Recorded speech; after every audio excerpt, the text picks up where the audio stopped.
merupakan salah satu kegiatan wajib yang harus dilakukan sebelum kita menjalankan sholat. Tujuannya sudah pasti untuk mensucikan diri dari segala hadas. Kalau kita tidak menjalankan wudhu dengan sempurna, maka sholat kita pun juga tidak sah atau mubah.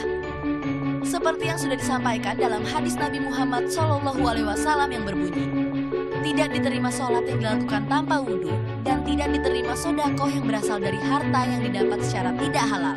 Hadis riwayat Muslim. Dalam berwudu, sahabat salihah pasti sudah tahu 6 fardu wudu dalam Islam.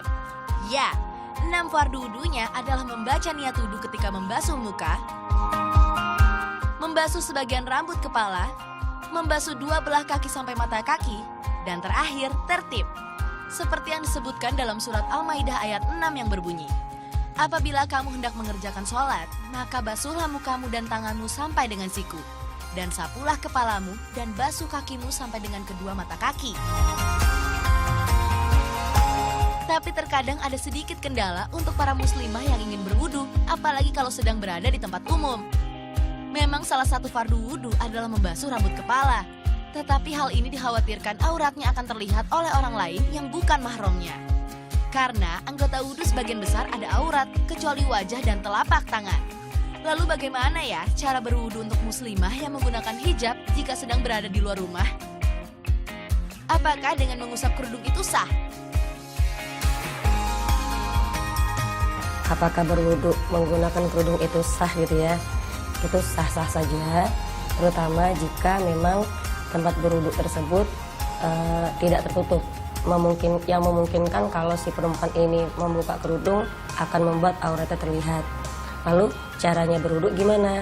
Dalam sebuah hadis Rasulullah juga pernah berwudu dengan mengusap sorbannya. Jadi kalau menurut Imam Ibnu Taimiyah ini dianalogikan dengan sorban dan kerudung muslimah, sama aja ya. Jadi boleh mengusap di luar. Lalu kalau misalnya berwudu di luar yang banyak laki-laki, caranya gimana? Nah, bisa tanpa melepas kerudung. Jadi ketika dia mengusap muka, ambil air, kemudian bisa diginiin aja, seperti itu. Lalu kalau di tangan ini, kalau lengan bajunya bisa dibuka sampai ke sini, dia bisa sambil ngumpet-ngumpet dikit lah gitu ya. Yang penting harus kena sampai ke siku. Jika tangan baju tidak bisa dibuka sampai ke sini, misalnya diketat atau apa, ini harus dibasahin. Karena tujuan kita adalah air wudhu itu sampai menyentuh marfik, yaitu pertemuan antara tulang lengan dengan tulang sini. Jadi ini siku. Ya, itu tata cara wudhu untuk muslimah jika di luar. Jadi boleh sambil mengenakan kerudung, lalu boleh ketika mengusap kepala boleh begini, atau dia usapin di sini. Karena memang ada yang bilang ke sini aja boleh, tapi lebih baiknya begini. Seperti itu. Karena memang Rasulullah SAW pernah melakukannya, dan juga menurut Ibnu Munzir, Ummu Salamah pun pernah melakukannya, mengusap air wudhu lewat kerudung. Ternyata Islam itu mempermudahkan umatnya dalam segala kegiatan, salah satunya menyempurnakan wudhu. Masih berbicara tentang hukum dalam berwudhu. Selain ingin tahu bagaimana cara berwudu di tempat umum, pasti sahabat salihah juga pernah dilema mengenai sah atau tidaknya berwudu jika wajah sedang memakai make up kan? Make up memang merupakan kebutuhan setiap wanita. Biasanya sahabat salihah berusaha memperindah riasan wajah dengan beberapa tutorial bermake up. Terkadang tujuan bermake up pun karena tuntutan pekerjaan atau sedang dalam acara tertentu. Tetapi sering terjadi pada saat waktu sholat datang, kita suka dilema untuk menghapuskan make up. Dan keseringan, banyak dari sahabat salihah yang tetap berwudu meski wajah sedang memakai make up. Melihat hal ini, bagaimana ya hukumnya berwudu pada saat wajah sedang memakai make up?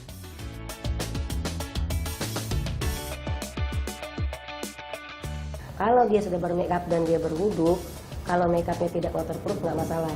Karena tujuannya adalah air wudu bisa sampai kepada kulit.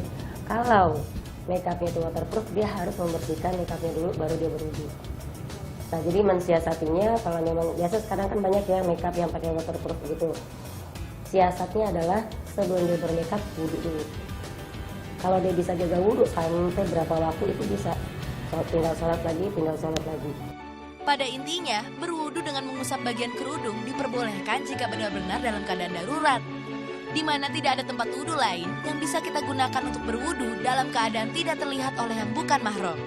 Semoga sahabat Salihah bisa menerapkannya ya. Setelah ini, akan ada kisah menarik dari salah satu produksi Al-Quran Braille yang menggunakan sistem komputerisasi di Indonesia. Saksikan sesaat lagi.